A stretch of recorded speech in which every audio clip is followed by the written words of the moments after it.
See, it's really, really heavily fouled, just like the other one. Washing down the walls.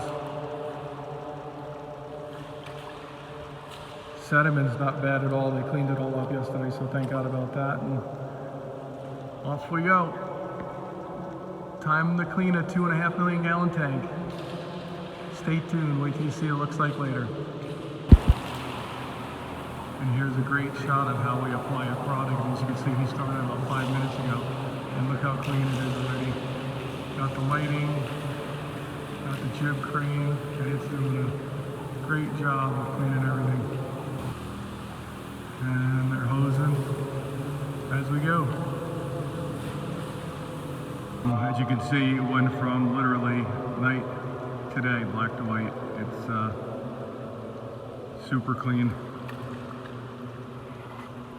Holes right up to the top.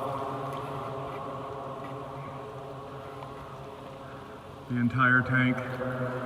The inspection crew will come in tomorrow, which is Saturday. They do a phenomenal job. They'll finish the floors.